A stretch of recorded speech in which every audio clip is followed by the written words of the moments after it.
रिमांडची सुनावणी घेण्याची विनंती सीआयडीनं केज कोर्टाला केली होती। कोर्टानं सीआयडीची ही विनंती मान्य केलेली आहे। केज कोर्ट रात्री उशिरा सुनावणी घेणार आहे।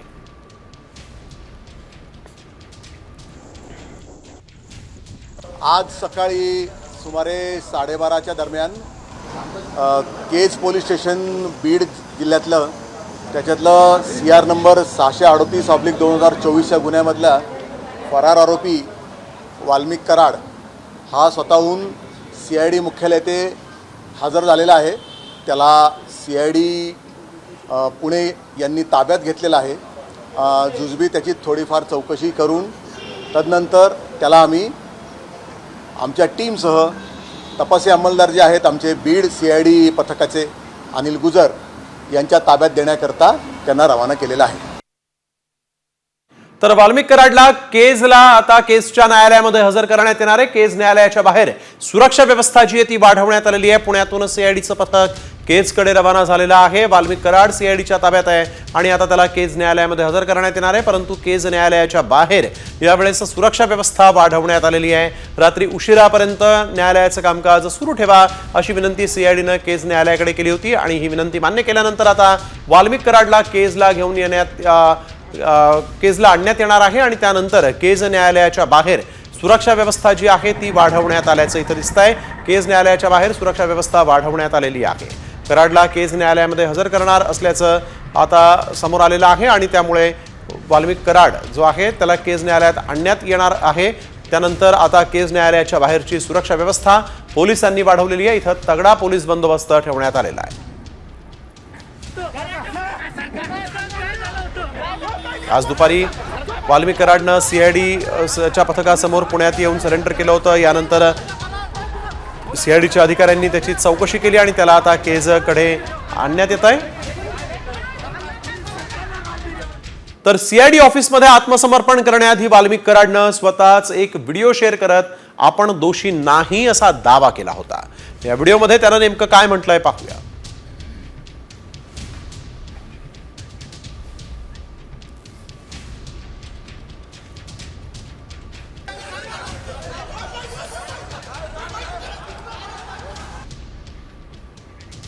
तर आपण बघतोय वाल्मिक कराड याला CIDनं यावेळेस केज न्यायालयामध्ये नेण्याचं ठरवलेलं आहे। परंतु CIDच्या या कार्यालयामध्ये येण्याआधीच वाल्मिक कराडनं एक व्हिडिओ जारी केला होता। त्या व्हिडिओमध्ये आपल्यावर झालेले हे खोटे आरोप आहेत असं त्यानं म्हटलेलं आहे। आपण खंडणीच्या गुन्ह्यामध्ये आपल्यावर खोटा आरोप झाला आणि खोटा गुन्हा दाखल झाला असा दावा त्यानं केला होता। मी या प्रकरणी हत्येच्या या संपूर्ण प्रकरणामध्ये माझ्यावर आरोप नाही किंवा गुन्हा दाखल नाही असा दावा वाल्मिकनं केला आहे।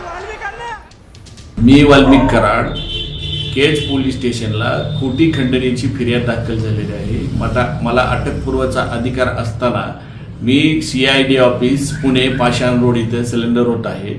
संतोष भैया देशमुखांचे जे कोणी मारेकरी असतील त्यांना अटक करावी व त्यांना फाशीची शिक्षा द्यावी। राजकीय दोषापोटी माझं नाव त्याच्याशी जोडलं जात आहे। पोलीस तपासात जे निष्कर्ष निघणार मी जर दोषी दिसलो तर न्यायदेवतांनी मला जे शिक्षा देईल ती मी भोगायला तयार आहे। हा व्हिडिओ शेअर केल्यानंतर लगेचच वाल्मिक कराडनं पुणे CID ऑफिसमध्ये येऊन आत्मसमर्पण केलेलं आहे। परंतु वाल्मिक कराड हा पुणे CID कार्यालयात शरण येण्यापूर्वी नेमकं काय काय घडलेलं आहे पाहूयात ग्राफिक्सच्या माध्यमातून। सकाळी 7 वाजता पुण्यातील CID ऑफिसच्या बाहेर वाल्मिक कराडचे कार्यकर्ते एकत्र आले होते। सकाळी 9 वाजता CID ऑफिस बाहेर माध्यम प्रतिनिधी आणि पोलिसांचा मोठा बंदोबस्त पाहायला मिळाला। सकाळी 10 वाजता CID ऑफिसच्या बाहेर पुणे पोलिसांकडून सुरक्षेचा आढावा घेण्यासाठी अतिरिक्त पोलीस दाखल झाले। 11 वाजता वाल्मिक कराड CID कार्यालयात दाखल होणार अशी माहिती समोर आली। 12 वाजता पुणे CID कडे सरेंडर करणार असल्याचं स्वतः वाल्मिक कराडकडून व्हिडिओद्वारे सांगण्यात आलं होतं। दुपारी 12:15 वाजता एक स्कॉर्पिओ घेऊन चेहरा लपवत वाल्मिक कराड CID ऑफिसमध्ये सरेंडर झाला। दुपारी 1 वाजता CIDचे अतिरिक्त पोलीस महासंचालक प्रशांत बुर्डे यांच्याकडून वाल्मिकची चौकशी करण्यात आली। तर 22 दिवसानंतर कराड हा स्वतःच सरेंडर होत असेल तर पोलीस काय करत होते असा प्रश्न सरपंच संतोष देशमुख यांची मुलगी जी आहे तिने उपस्थित केलेला आहे। आता वडिलांची क्रूर हत्या करणाऱ्यांना अटक करून आम्हाला न्याय द्या अशी आर्तहाक वैभवी देशमुखने दिलेली आहे।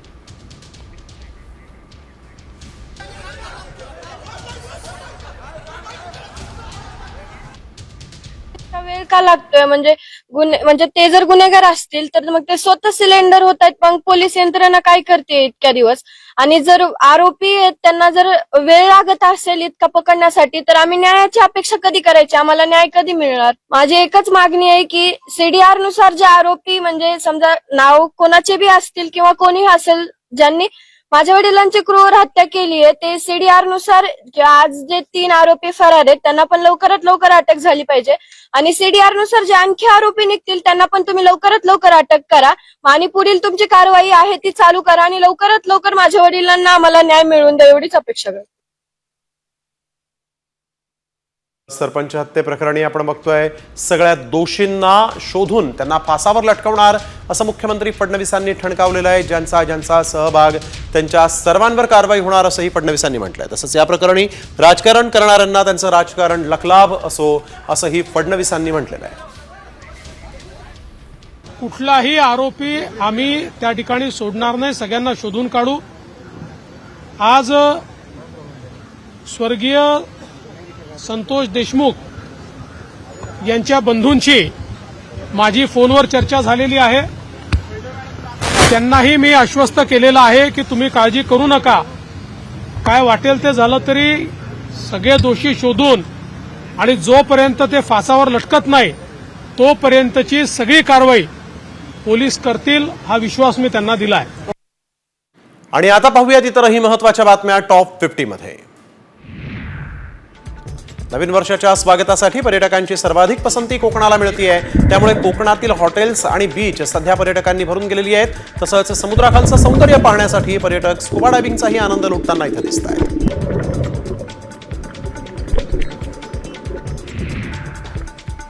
रत्नागिरीचे समुद्रकिनारे पर्यटकांनी गजबजलेले आहेत. खोल समुद्रात पर्यटक पॅरासेलिंगच्या थरार अनुभवतायत.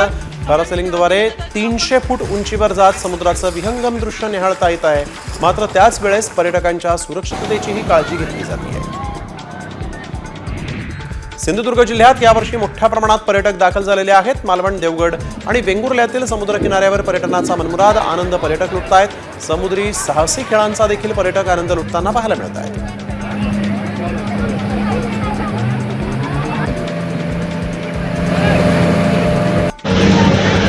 नववर्षाचं स्वागत करण्यासाठी पर्यटक रायगडच्या समुद्र किनाऱ्यांकडे वळत आहेत. समुद्राच्या लाटांमध्ये डुबणं तसंच वॉटर स्पोर्ट्सचा आनंद घेण्याबरोबरच 31चा जल्लोष इथं साजरा करण्यासाठी पर्यटक अलिबाग, मुरुड, काशीद, नागाव तसंच श्रीवर्धन समुद्र किनारी आलेले आहेत.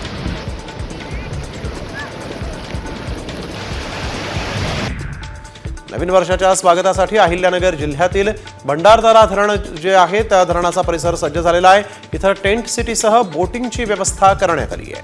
पर्यटकांना चांगली सुविधा मिळावी यासाठी वन विभागही इथं सज्ज झालेला आहे. पर्यटकांना या ठिकाणी आदिवासी नृत्याचाही आनंद घेता येतोय. भंडाऱ्याच्या रावणवाडी येथील पर्यटन स्थळ आज आणि उद्या बंद असणार आहेत. जिल्ह्यात 31 आणि नवीन वर्षाच्या स्वागताच्या कार्यक्रमांवर पोलिसांची करडी नजर असणार आहे. तसंच 17 पोलीस ठाण्यांतर्गत पोलिसांचा तगडा बंदोबस्त इथं ठेवण्यात आला आहे. यवतमाळमध्ये टिपेश्वर अभयारण्यात पर्यटकांनी खास पसंती दिली असून या ठिकाणी व्याघ्र दर्शन होत आहे. नवीन वर्षाच्या स्वागताला देखील पर्यटक टिपेश्वर अभयारण्यामध्ये येत असल्यामुळे टिपेश्वर अभयारण्य जे आहे ते हाऊसफुल झालं आहे. नवीन वर्षाच्या स्वागतासाठी पर्यटकांनी थंड हवेच्या ठिकाणांना प्राधान्य दिलं आहे. नैनिताल तसंच गुलमर्गमध्ये पर्यटक सुट्टीचा आनंद लुटताना दिसत आहेत. मुंबईच्या सिद्धिविनायक मंदिरामध्ये भाविकांनी मोठ्या प्रमाणात गर्दी केलेली आहे. त्यामुळे सिद्धिविनायकाचं दर्शन 24 तास सुरू राहणार आहे. सिद्धिविनायक न्यासाकडून देखील भाविकांसाठी मंदिरात विशेष व्यवस्था करण्यात आली आहे. नवीन वर्षाचं स्वागत हे देवीचं दर्शन घेऊन करण्याच्या उद्देशामुळे शेकडो पर्यटक भाविक कोल्हापुरात आलेले आहेत. अंबाबाई मंदिरात भाविकांनी मोठी गर्दी केली आहे. गेल्या आठवड्याभरापासून कोल्हापुरात देशभरातील लाखो भाविकांनी भेट दिलेली आहे. सरत्या वर्षाला निरोप देण्यासाठी आणि नवीन वर्षाचं स्वागत करण्यासाठी म्हणून राज्यभरातून भाविक मोठ्या संख्येनं पंढरपुरात दाखल झालेले आहेत. भाविकांबरोबरच मराठी कलाकारांनी आजच विठ्ठल रुक्मिणी दर्शनासाठी पंढरपुरात हजेरी लावली. मंदिर परिसरातील रस्ते जे आहेत ते गर्दीनं फुलून गेले. नवीन वर्षाच्या स्वागतासाठी अक्कलकोटमध्ये भाविकांनी मोठी गर्दी केली. श्री स्वामी समर्थ मंदिरामध्ये दर्शनासाठी हजारोंच्या संख्येनं भाविक दाखल झाले. महाराष्ट्रासह आंध्र, कर्नाटक, तेलंगणा, गोवा आणि गुजरातमधून भाविक इथं आलेले आहेत. पहाटेपासूनच भक्तांनी मंदिराच्या बाहेर रांगा लावल्या. शेगावचं गजानन महाराज मंदिर 31 डिसेंबरला रात्री दर्शनासाठी 24 तास खुलं राहणार आहे. सरत्या वर्षाला निरोप आणि नववर्षाचं स्वागत करण्यासाठी लाखो भाविकांनी गर्दी केलेली आहे. शहरातील सर्व हॉटेल्स, विश्रामगृह आणि भक्त निवासमधलं बुकिंगही फुल झालंय. सरत्या वर्षाला निरोप आणि नववर्षाची सुरुवात करण्यासाठी शिर्डीत भाविकांनी गर्दी केली. आज साई मंदिर रात्रभर खुलं राहणार असून 12 वाजता मंदिर परिसरात साई भक्त मोठ्या जल्लोषात नवीन वर्षाचं स्वागत करणार आहेत. सरत्या वर्षाला निरोप देण्यासाठी शनी शिंगणापूरमध्ये भाविकांची गर्दी झालेली आहे. नवीन वर्षाची सुरुवात दर्शनानं करण्यासाठी अनेक भाविक मंदिरांकडे धाव घेताना पाहायला मिळत आहेत. त्यासोबतच सोमवती अमावस्या होती आणि त्यामुळे शनी शिंगणापुरात मोठ्या प्रमाणात भाविकांची गर्दी झाली होती. आज 31 डिसेंबरला मद्यपींकडून काही अनुचित प्रकार घडू नये म्हणून दारू पिऊन गाडी चालवू नका असं आव्हान कल्याण वाहतूक पोलिसांनी केलेलं आहे. 31 साजरा करा पण शिस्त पाळा याबाबत जनजागृती करण्यासाठी कल्याण वाहतूक पोलीस रस्त्यावर उतरले आहेत. 31 डिसेंबरच्या पार्श्वभूमीवर कोल्हापुरात 50 ठिकाणी नाकाबंदी करण्यात आली आहे. प्रत्येक नाकाबंदीच्या ठिकाणी ब्रेथ अनालायझर्सची व्यवस्था देखील करण्यात आली. कोणीही हुल्लडबाजी करू नये, नशा करून वाहनं चालवू नये अशा सूचना पोलीस अधीक्षकांनी दिलेल्या आहेत. जळगावमध्ये 31 डिसेंबर निमित्त जिल्हा पोलीस दल सज्ज झालेला आहे. 35 ठिकाणी नाकाबंदी करण्यात आली असून वाहनांची तपासणी केली जाणार आहे. तसंच उद्या नवीन वर्षानिमित्त 800 पेक्षा जास्त पोलीस कर्मचारी आणि अधिकाऱ्यांचा बंदोबस्त तैनात केला जाणार आहे. नवीन वर्षाच्या पूर्वसंध्येला कोणताही अनुचित प्रकार घडू नये म्हणून अहिल्यानगरच्या पोलीस दलानं मोठा पोलीस बंदोबस्त तैनात केलेला आहे. नागरिकांनी कोणताही कायदा सुव्यवस्था मोडणार नाही अशा पद्धतीनं नवीन वर्षाचं स्वागत करावं. तसंच विविध ठिकाणी चेकनाके लावून ड्रिंक अँड ड्राईव्हची कारवाई करण्यात येणार आहे. 2025 या नववर्षाच्या स्वागताला जगभरात सुरुवात झालेली आहे. न्यूझीलंडमध्ये सर्वप्रथम नवीन वर्षाचं जल्लोषात स्वागत करण्यात आलं.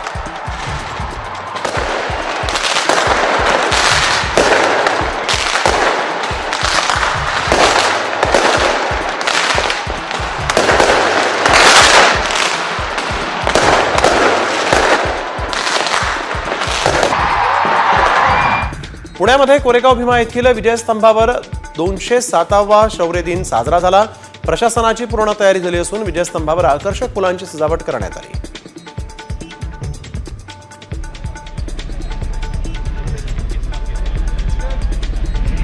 संभाजीनगरात प्रहार जनशक्ती पक्षाच्या वतीनं जिल्हा परिषदेवर हंडा मोर्चा काढण्यात आला. जलजीवन मिशन अंतर्गत पिण्याच्या पाण्यासाठी शेंद्रा MIDCतून पाईपलाईनचं काम ठेकेदाराला देण्यात आलं होतं. परंतु अनेक वेळा निवेदन देऊन देखील काम सुरू होत नसल्याच्या निषेधार्थ हंडा मोर्चा काढण्यात आला.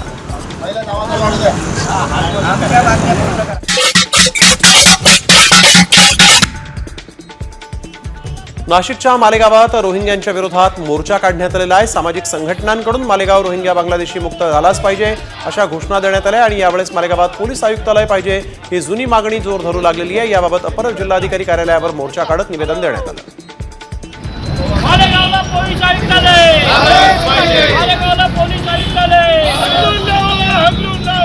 जालन्यामध्ये भांडी घासायची पावडर विकणाऱ्या तिघांना जमावानं चोर समजून मारहाण केली आहे. लाठी काठ्या आणि पट्ट्यानं या तिघांना मारहाण करण्यात आली असून तिघेही यात गंभीर जखमी झाले. जालन्यातील गुळखंड तांडा इथली ही घटना आहे.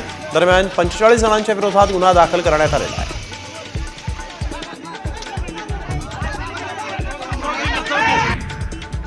समृद्धी महामार्गावर दुचाकी आणि 3 चाकींना प्रवेश बंदी आहे. मात्र तरीही एक दुचाकीस्वार सुसाट वेगानं समृद्धी महामार्गावर धावताना दिसलेला आहे. मात्र तरीही समृद्धी महामार्ग प्रशासन यावर कुठलीच उपाययोजना करताना दिसत नाहीये.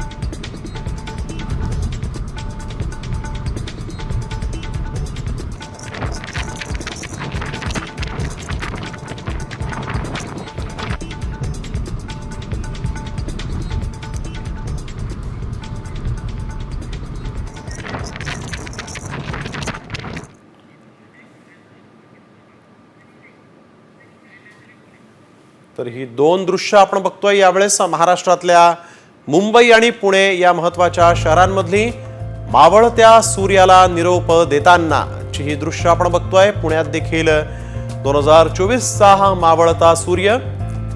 मुंबईत मरीन लाईन्स परिसरातून 2024च्या या मावळत्या सूर्याला निरोप देण्यासाठी मुंबईकरांनी, पुणेकरांनी आज मात्र या मावळत्या सूर्याचं दर्शन घेण्याचं ठरवलेलं आहे.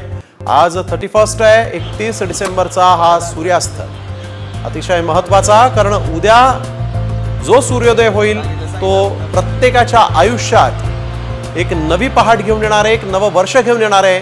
नव्या वर्षाकडून प्रत्येकाला, तुमच्या माझ्यासारख्या प्रत्येकाला अनेक अपेक्षा आहेत. 2024 या वर्षातला हा अखेरचा सूर्यास्त. अनेक जण सध्या हा सूर्यास्त पाहण्यासाठी आपल्या घराच्या खिडक्यांमध्ये तसंच सार्वजनिक ठिकाणी उपस्थित आहेत आणि जे लोक खरं तर हा सूर्यास्त पाहू शकत नाहीत ते साम टीव्हीच्या माध्यमातून हा सूर्य पाहतायत, जो 2024चा शेवटचा सूर्य असं म्हटलं तरी चुकीचं ठरणार नाही. अनेक आशा अपेक्षा घेऊन आपण 2024 मध्ये प्रत्येकानं काम केलं होतं. 2024 या वर्षाकडे पाहिलं होतं. झालेल्या चुका या पुन्हा होणार नाहीत याची ग्वाही प्रत्येक जण आज या सूर्यापुढे देत असेल. येणारं वर्ष हे सुखाचं, समाधानाचं, भरभराटीचं, बरकतीचं असावं अशाच अपेक्षा जे लोक आज हा सूर्यास्त पाहतायत त्यांच्या असतील. अर्थातच आज मुंबईमधून आपण ही दृश्य बघतोय आणि अलिबागच्या समुद्रकिनारी अनेक तरुणाई जी आहे ती या मावळत्या सूर्याला सलाम करण्यासाठी आज आपण बघतोय समुद्र किनाऱ्यांवर मोठ्या प्रमाणात 31च्या निमित्तानं पर्यटन स्थळी नागरिकांनी गर्दी केलेली आहे.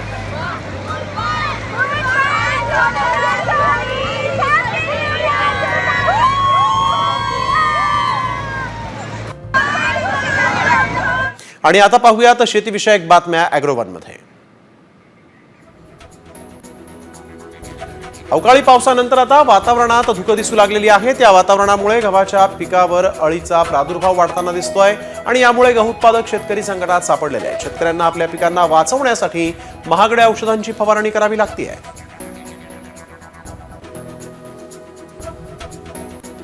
बारामतीमध्ये वातावरण बदलामुळे आंबा मोहर धोक्यात आलेला आहे. थंडी आणि धुक्यामुळे आंब्याचा मोहर गळू लागलेला आहे. मोहर गळती थांबावी यासाठी म्हणून शेतकऱ्यांना आंब्याच्या झाडांवर औषध फवारणी करावी लागते. धाराशिवच्या कळंब तालुक्यातील येरमाळा परिसरात ढगाळ वातावरणामुळे राजमा आणि हरभरा पिकावर रोगराईचा प्रादुर्भाव झालाय.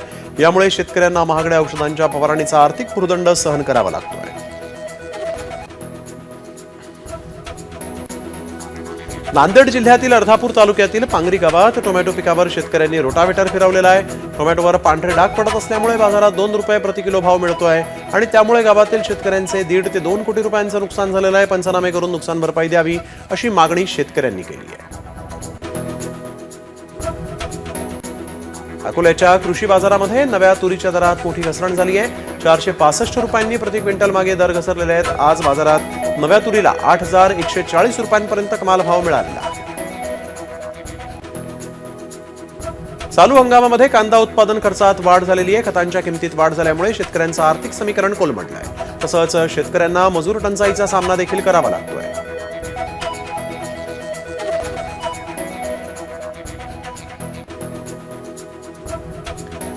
नाशिकच्या पूर्व भागातील मनमाडसह कसमादे परिसरात उन्हाळी कांदा लागवडीला वेग आलेला आहे. यंदा नांदगावमध्ये चांगला पाऊस बरसल्यामुळे शेतकऱ्यांची उन्हाळी कांदा लागवडीला पसंती मिळते.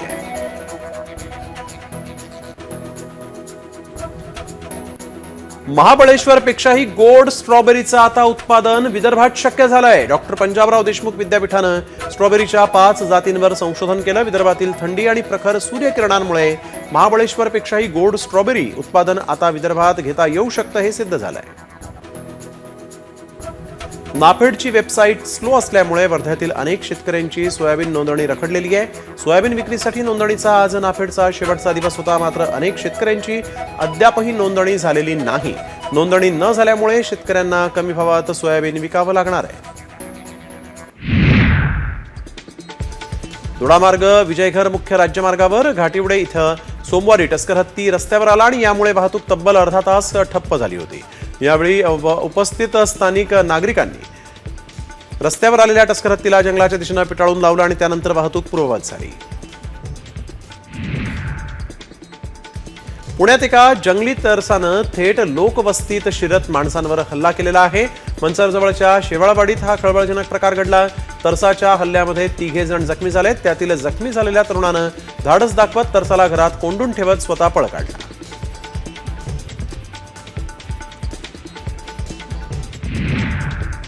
कोल्हापूरमध्ये राधानगरीच्या अभयारण्यामध्ये राज्य प्राणी शेकरूचे दर्शन झालेले आहे. अनेक पर्यटक राधानगरी दाजीपूर अभयारण्यामध्ये विविध प्राणी पाहण्यासाठी दाखल झालेले आहेत. शेकरूचं दर्शन झालेलं आहे.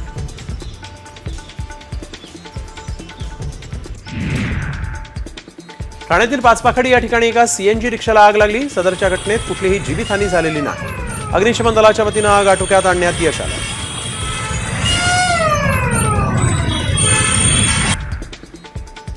अमरावतीच्या नांदगाव पेठ टोलनाक्याचे बॅरिकेड्स तोडून अवैधरित्या वाहतूक करणारा ट्रक सुसाट वेगात पळवला आहे.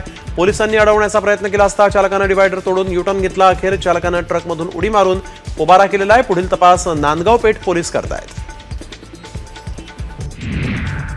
यवतमाळच्या वणी तालुक्यात कापूस विक्रीसाठी घेऊन जाणारा ट्रॅक्टर अंबई ते शिरपूर रस्त्यावर उलटला आहे.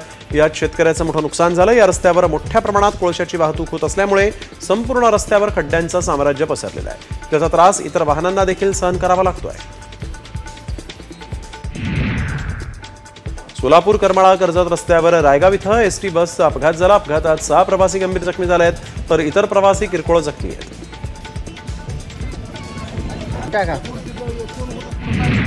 उल्हासनगरात एका अल्पवयीन चोरट्यानं मोबाईलच्या दुकानाचे पत्रे फोडून चोरी केलेली आहे. त्यानं मोबाईल एक्सेसरीज आणि डिजिटल घड्याळं चोरून नेली. ही घटना सीसीटीव्हीमध्ये कैद झाली. या प्रकरणी हिललाईन पोलीस ठाण्यात गुन्हा दाखल करण्यात आलेला आहे.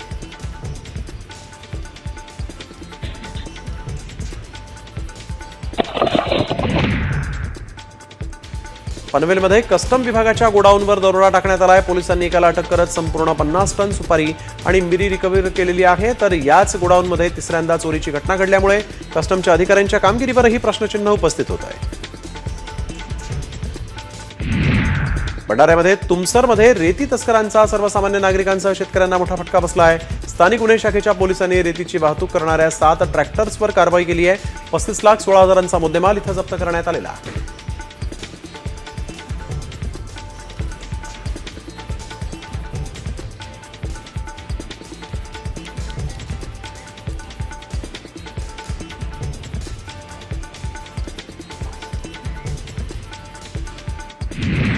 सरपंच हत्या प्रकरणी सर्व दोषींना शोधून फासावर लटकवणार असं मुख्यमंत्री फडणवीसांनी ठणकावलेलं आहे. ज्यांचा सहभाग त्यांच्यावर कारवाई होणार असं फडणवीसांनी म्हटलंय. तसंच या प्रकरणी राजकारण करणाऱ्यांना त्यांचं राजकारण लखलावं असंही फडणवीसांनी म्हटलंय. धनंजय मुंडेंनी नैतिकतेच्या आधारावर मंत्रिपदाचा राजीनामा द्यावा अशी मागणी आमदार संदीप क्षीरसागर यांनी केली आहे.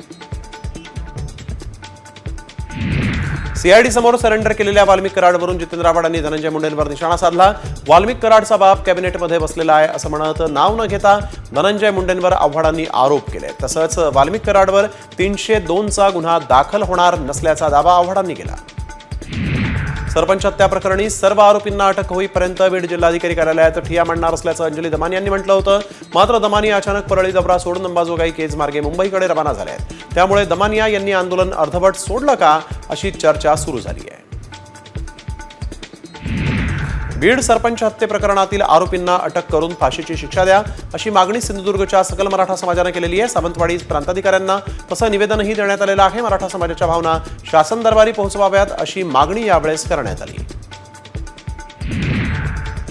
बीड सरपंच हत्या प्रकरणी मत्साजोगच्या ग्रामस्थांनी जलसमाधीचा इशारा दिलेला आहे. उद्या सकाळपर्यंत संतोष देशमुख हत्येतील 3 आरोपींना अटक करा, अन्यथा उद्या सकाळी 10 वाजता जलसमाधी आंदोलन करणार असल्याचा इशारा मत्साजोगच्या ग्रामस्थांनी दिलेला आहे. तसं निवेदन केज तहसीलदारांना देण्यात आलेलं आहे. प्राजक्ता माळीबाबत केलेल्या विधानाबद्दल सुरेश धस यांनी काल माफी मागितली होती. यावर आता अभिनेत्री प्राजक्ता माळीनं सुरेश धस यांचे आभार मानले आहेत. मोठ्या मनानं धस यांनी महिला वर्गाची माफी मागितली, त्याबद्दल धन्यवाद असं प्राजक्ता माळीनं म्हटलंय. मुख्यमंत्री देवेंद्र फडणवीसांनी सौर कृषी वाहिनी योजनेसंदर्भात आदेश दिलेले आहेत. कुठल्याही परिस्थितीत हा प्रकल्प मला वेळेत हवा असल्याचं ते म्हणाले. कोणताही अधिकारी किंवा नेता ब्लॅकमेल करत असेल तर खपवून घेणार नाही असा दम मुख्यमंत्र्यांनी दिलेला आहे. प्रक्षोभक वक्तव्याप्रकरणी मंत्री नितेश राणेंवर गुन्हा दाखल करण्याची मागणी महाराष्ट्र प्रदेश युवक काँग्रेसनं पुण्यात केली. तसे निवेदन पुण्याचे पोलीस आयुक्त मितेश कुमार यांनी दिलेलं आहे. केरळ हे मिनी पाकिस्तान असून खासदार राहुल गांधी आणि खासदार प्रियंका गांधी तिथून निवडून येतात असं वादग्रस्त वक्तव्य नितेश राणेंनी केलं आहे.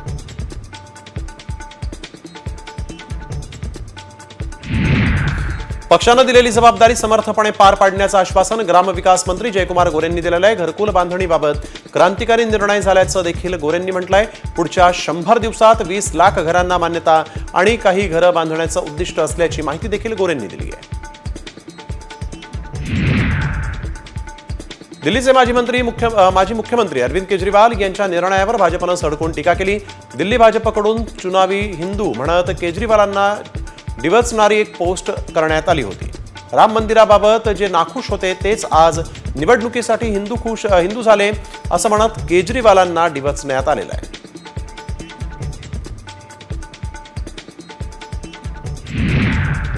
तर अटकेतला एकही आरोपी सुटता कामा नये असं मराठा आंदोलक मनोज जरांगे पाटलांनी म्हटलंय. तर आता सत्य समोर येईल अशी अपेक्षा आहे असं धनंजय देशमुख यांनी म्हटलंय. सरपंच संतोष देशमुख यांचे भाऊ धनंजय देशमुख यांनी जरांगे पाटलांची भेट घेतली. त्यावेळेस ते बोलत होते.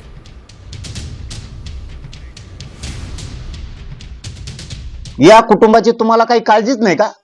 पालक हे मुख्यमंत्री आणि मुख्यमंत्र्यांची जबाबदारी धरलेला एकही आरोपी सुटता कामा नाही. कारण तो त्याच्यात आहे. तो नाही म्हणतो म्हणून तुम्ही सोडून देता काय? उद्या कोणी म्हणन मी नाही त्याच्यात. मग मुख्यमंत्र्याच्या शब्दाला या राज्यात काही किंमत आहे का नाही? हे सगळं निघणारच आहे ना. आता ज्यावेळेस ते मध्ये घेतले त्यांना ते सांगणारच आहेत ना. आणि यंत्रणा वधवल्याशिवाय कसं राहील? मी काही पण बोललो समजा आता तरी समजा जे खरं आहे ते सत्य आहे ना. ते सत्य समोर येईल. त्यासाठी थोडा वेळ जाईल.